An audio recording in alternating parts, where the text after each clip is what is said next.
Alright, hello and good evening. Welcome to all of you and thank you for being here on this Friday evening. And I would like to extend a special welcome to all of the new families that are joining us this year. And for all those of you who are part of the TheBanyanKids for the second year or more, my heartfelt thank you. Your presence here tonight stands as a testament to the kind of education each of us value for our children. The TheBanyanKids help children read and do well in math, but I did not want these classes to be just about that.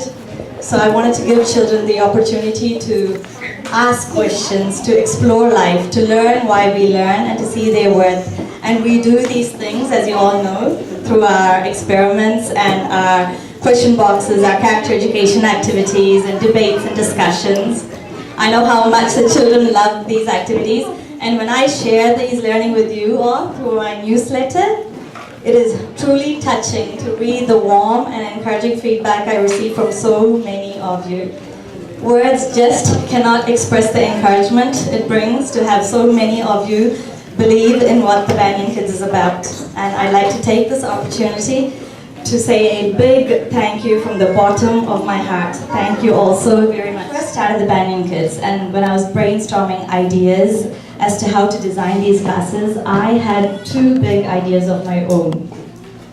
I wanted children to read every day and for them to write in their positivity journal. And I have struggled to turn these ideas into reality. And tonight I stand before you asking for your help in turning these ideas into reality. And I have many compelling reasons as to why I wish to incorporate these ideas into the TheBanyanKids, and I'd like to share them with you today. So I'd like to start about why reading is important. Reading has deep cognitive consequences that go beyond the words of the text. In a British study with about 6,000 children, they found that when children were read to when under the age of 5, and when they continued reading after that, they significantly performed much higher in spelling, vocabulary, and math. Reading has been proved to help children improve their rate of absorption of new information, and this has an effect on children's performances across the curriculum. So it's easy to understand how reading helps us do better in literature and even text based on science and social studies. But how does reading help math? Well, there have been many studies that show a strong relationship between language proficiency and mathematics achievement. The reason behind this is they both require very similar cognitive skills at the symbol processing levels in our brain. And the way we comprehend numbers and equations in math, and the way we comprehend letters and words in text have a connection. So the more competent a child is in reading, the better their performance in math. And reading also has many social benefits. And last year, Emory University has done a study to validate that reading fiction helps improve our ability to put ourselves in other people's shoes. Reading novels has been shown to help develop theory of mind. And this very thing is drastically impaired when children watch television. So what is theory of mind? It is the understanding of our own state of mind and to know and accept that other people's beliefs and opinions may be different to our own. And this is a very important concept for children to develop. Why? How do you become a great leader or a good team player without this core ability? And children who have been found to watch more TV than they read have been found to have a weaker understanding of other people's beliefs and desires. And there are also many behavioral problems that are caused by reading difficulties. A child who reads below grade level has a higher chance of exhibiting antisocial and aggressive behavior both in and out of classrooms. And listen to this. A child who can read at grade level by 3rd grade is unlikely ever to be involved in the criminal justice system. Startling, isn't it? With the myriad of problems we face in our society today, it's fascinating that books and reading may potentially have an influence in turning the society around. And at the cognitive level, reading is much more neurobiologically demanding than just processing images and sounds. The way that our neural circuits connect for reading is different than for any other medium. And this challenging function helps children improve their intelligence, increase concentration and memory. So the benefits of reading are endless, and I can quote study after study to prove this. So if we can bring about a positive difference in each child at an academic level by improving grades, at a social level by helping develop theory of mind, at a behavioral level by improving work habits and conduct, and at a cognitive level by improving memory and focus, why then are we neglecting to be disciplined about this simple activity? How can we justify not helping our children form this essential habit? I didn't have time was the number one excuse I heard from all these children as to why their reading logs were empty. However, I really don't think the real reason is time, but technology. Technology has become a big boon and a curse in our everyday lives. Common Sense Media has released a report earlier this year, and in it are the findings that 8 to 12-year-olds are spending about 4.5 hours of screen time compared to just 32 minutes of reading. And 13 to 18-year-olds are spending about 6.5 hours of screen time compared to just 24 minutes of reading. So many of you have asked me this. Is it okay if the reading is done on a screen, over the screen? Ebooks and digital books are ever so popular these days, and I did some research as part of one of my master's courses earlier this year. And much research does point to paper books faring better in comparison to ebooks. Children have been found to comprehend more, absorb more, and retain more when reading from a paper book versus an ebook. And the theory of mind that I told you about earlier, ebooks have been shown to weaken our neural pathways that help develop our sense of empathy.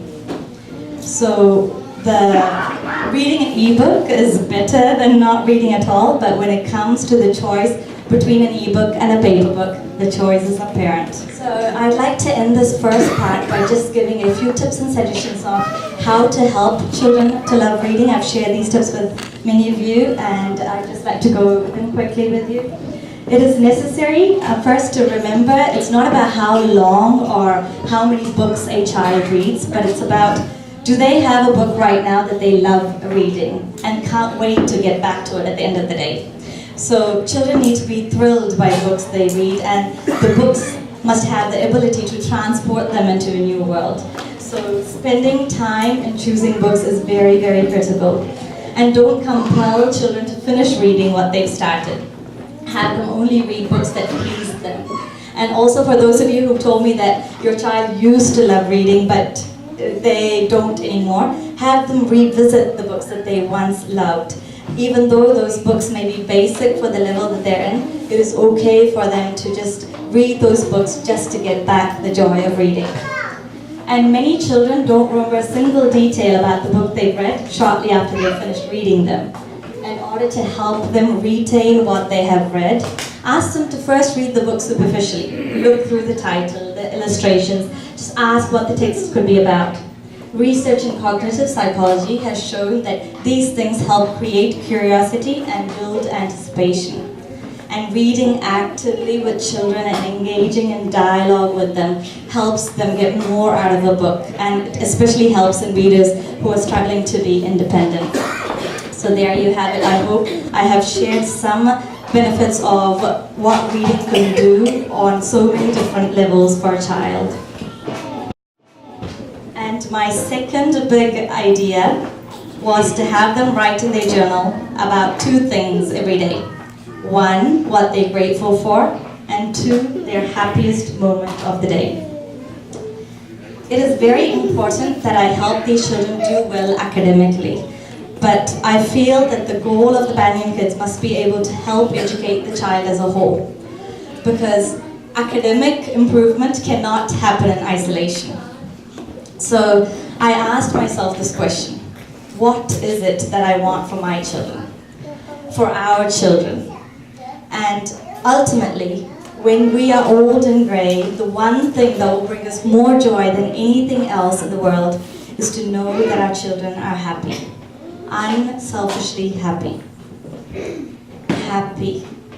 A very simple word, yet so complex for us to understand the elements required for happiness.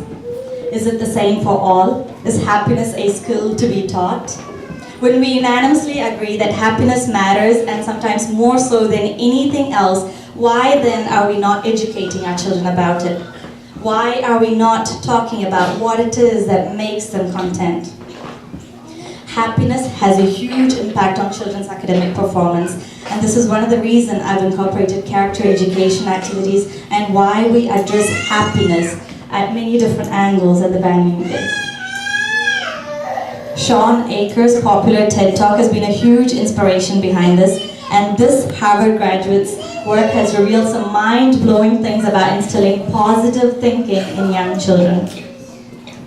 So he said something that stayed with me for a very long time, and I'd like to just share that with you right now.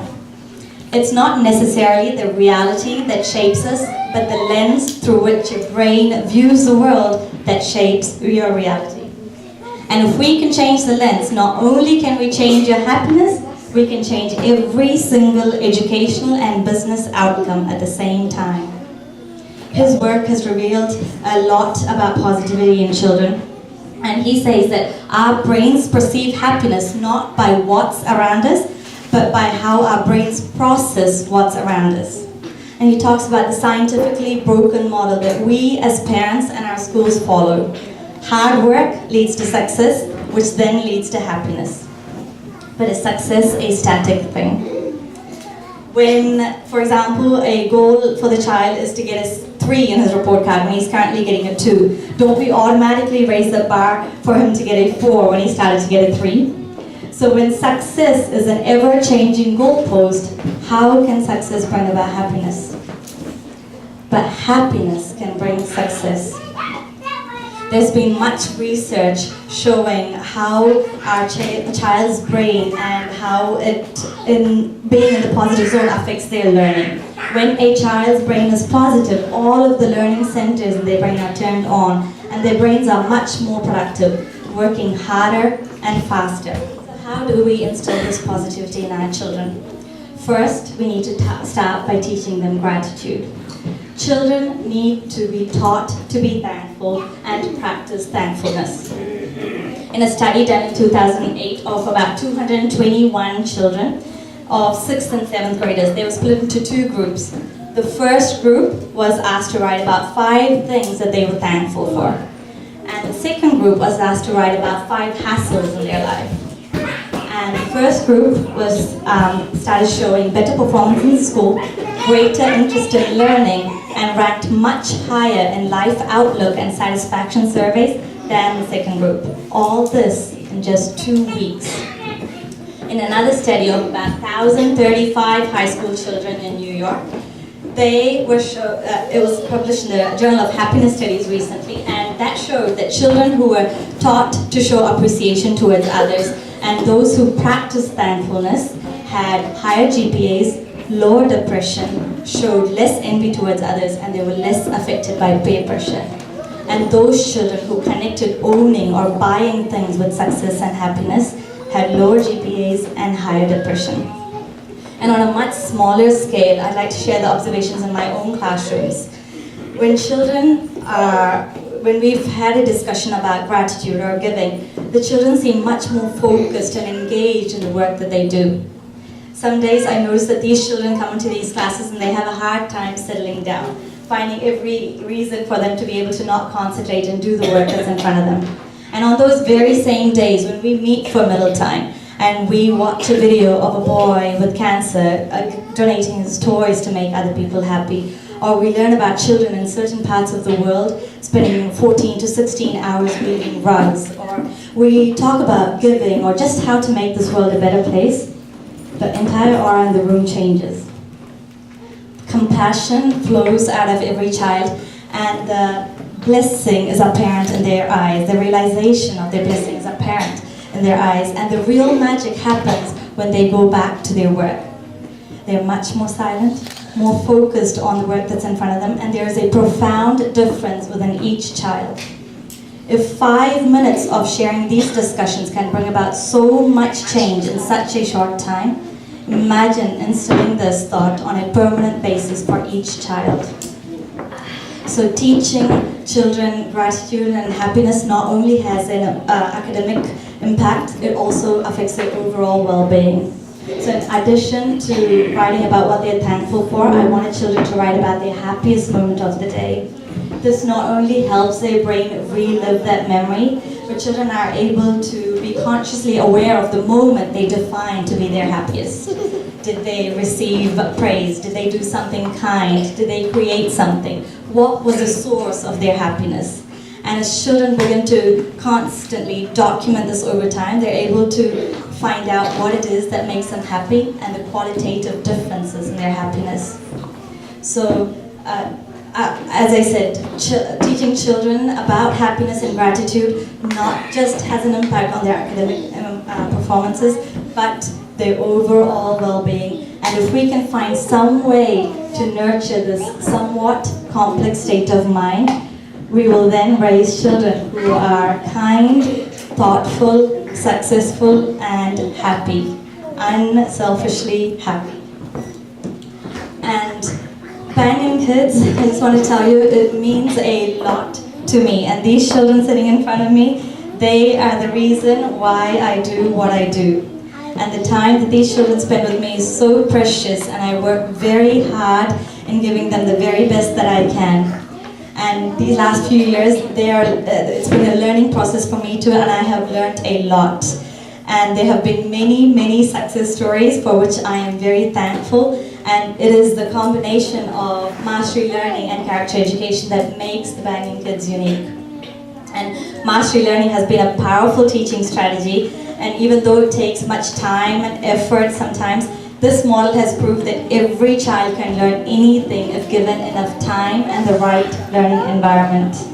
And seeing so many positive differences in all of you, both in terms of grade and behavior, it inspires me to do so much more. And after having heard what I've had to say tonight, I hope you all read regularly and write in your journal about what you're grateful for and your happiest moment of your day. And I want to thank you all for sharing my happiest moment of the day with me today. Thank you very much.